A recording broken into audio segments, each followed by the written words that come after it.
Hi friends, எல்லாருக்கும் வணக்கம். இன்றைக்கி நம்ம பார்க்க போகிற வீடியோ வந்து கர்ணன் அப்படின்ற ஒரே ஒரு டைட்டில் தாங்க வந்துச்சு. அந்த படத்துலேருந்து ஒரே ஒரு பாடல் தான் ரிலீஸ் பண்ணாங்க.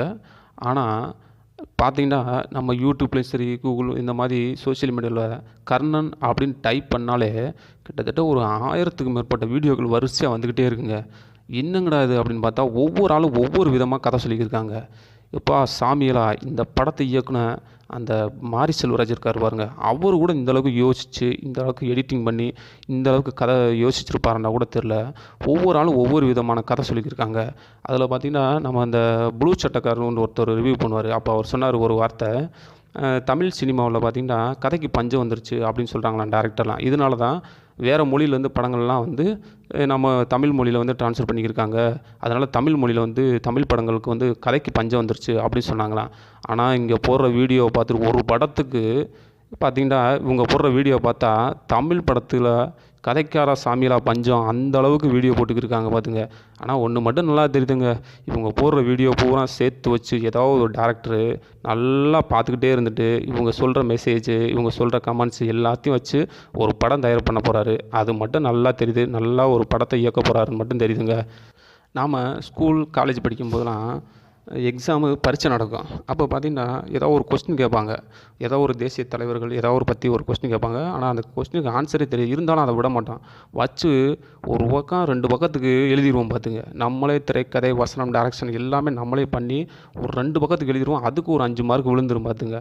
அது மாதிரி ஒரே ஒரு பாட்டு, அந்த படத்தோட 2, 3 ஃபோட்டோஸ் வந்துச்சு. அதை வச்சு சும்மா வளைச்சி வீடியோ போட்டுக்கிட்டே இருக்காங்க. அதில் ஒரு ஆள்லாம் போட்டான் பாருங்கள், சும்மா 10 நிமிஷத்துக்கு அந்த வீடியோ ஒரே ஒரு ஃபோட்டோ தாங்க.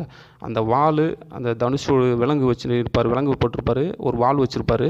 அதை வச்சு சொன்னான் பார்த்துங்க, ஒரு 10 நிமிஷத்துக்கு கதை. ஆனால் அந்த ஆள்லாம் பாவம் இங்கே இருக்க வேண்டிய ஆளே கிடையாது. அதில் இன்னொரு ஆள் சொன்னான் பார்த்துங்க, இது மகாபாரதம் 2, மகாபாரதத்தில் வர கர்ணனை வச்சு தான் இந்த படம் எடுத்திருக்காங்க, அந்த கதையோட தழுவி வருது அப்படின்னு சொன்னார். ஏன்னு கேட்டால் அவர் கர்ணன் வந்து உயர்ந்த குலத்தில் பிறந்துட்டு ஒரு தாழ்ந்த குலத்தில் இருந்து வளர்க்கப்படுவார் அப்படின்னு சொன்னேன். சரி, ஓகே, அதாவது பரவாயில்ல. அது மாதிரி தனுஷ் வந்து உயர்ந்த ஜாதியில் பிறந்துட்டு தாழ்த்தப்பட்டவங்களுக்காக போராடுவார் அப்படின்னு சொல்லிட்டான் பார்த்துங்க, கதையை முடித்தான். ஆனால் அந்த படத்தில் என்ன வரப்போகுது, எப்படி இருக்க போகுதுன்னு கூட யாருக்குமே தெரியலங்க இது வரைக்கும் அந்த படத்தை தயாரித்த தயாரிப்பாளர் கூட, அதே மாதிரி இயக்குனர், நடிகர்கள் சரி, அந்த படத்தில் நடித்த நடிகர்கள் இந்த பாடலை பண்ணாங்க பாருங்க, கண்டா வர சொல்லுங்கள், அந்த அம்மாவுக்கு கூட இந்த படத்தை பற்றின ஒரு பிட்டு கூட தெரியலை. அதே மாதிரி அந்த படக்குழுவினர் கூட இது வரைக்கும் எந்தவித ஒரு அறிவிப்பும் அந்த படத்தை பற்றி எதுவுமே சொல்லலைங்க. சொல்லாமல் ஒரு பாட்டும் அந்த 2, 3 போஸ்டரை வச்சுக்கிட்டு இந்த மாதிரி கதை சொல்லிக்கிருக்காங்க பாருங்கள். ஒரு ஆள் ஒரு விதமாக. அதில் ஒருத்தன் சொல்கிறான் பார்த்துங்க, ஜாதி, தாழ்த்தப்பட்ட ஜாதியை பற்றி படம் எடுக்கிறாங்க, அந்த பற்றி இதை பற்றி எடுக்கிறாங்க அப்படின்னு சொல்லிட்டு அடித்து விட்டுக்கிருக்காங்க ஒருத்தனும். ஆனால் ஒன்று மட்டும் நல்லா தெரியுதுங்க, 10 பைசா செலவு இல்லாமல் நம்ம கலைப்புலி தானு சார் இருக்கார்ல, அவர் செம்மையாக விளம்பரப்படுத்திக்கிருக்காருன்னு மட்டும் தெரியுது. அவர் விளம்பரப்படுத்துகிறாரோ இல்லையோ, நம்ம மக்கள் வந்து இந்த படத்தை பெரிய அளவில் கொண்டு போக போகிறாங்கன்னு மட்டும் தெரியுது.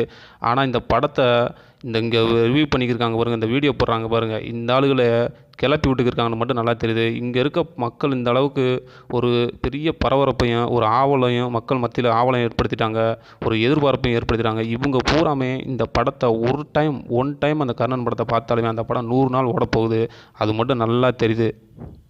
தயவுசெய்து இந்த படத்தோட கதை என்ன, அந்த படத்தோட கதைக்களம் என்ன, கரு என்ன அப்படின்னு தெரிஞ்சுக்கிட்டு, இல்லை படம் வந்த ஒருபாடு ஏதாவது சொன்னாலும் பரவாயில்ல, எதுவுமே சொல்லலாம் தெரியாமல் இந்த வாரில் அடித்து விட்றது. அதில் இந்த பார்த்தீங்கன்னா காமெடியாக வேறு இருக்குது, அதில் கொஞ்சம் பெருமையாகவும் இருக்குது. இந்த அளவுக்கு நம்ம தமிழ்நாட்டில் இவ்வளவு கற்பனை திறனை கதை சொல்கிற அளவுக்கு பெரிய பெரிய ஆளுகள்லாம் இருக்காங்களே அப்படின்ட்டு ரொம்ப பெருமையாகவும் இருக்குங்க. சரிங்க, இது மட்டும் இல்லைங்க, அடுத்து 2 படம் இருக்குது, சுல்தான், டாக்டர்னு. அந்த படத்தோட நிலைமை என்ன ஆக போகுது, பாவம் அந்த படத்தை தயாரித்த தயாரிப்பாளரோட நிலைமை என்ன ஆக போகுது. ஓகே ஃப்ரெண்ட்ஸ், நம்மளும் இந்த கர்ணன் படத்தை பற்றி ஏதாவது ஒரு வீடியோ போடுவோம் அப்படின்னு பார்த்தா இருக்கிற கதையை பூரா, இந்த கர்ணன் படத்தில் வர கதையை பூரா சொல்லிட்டாங்க.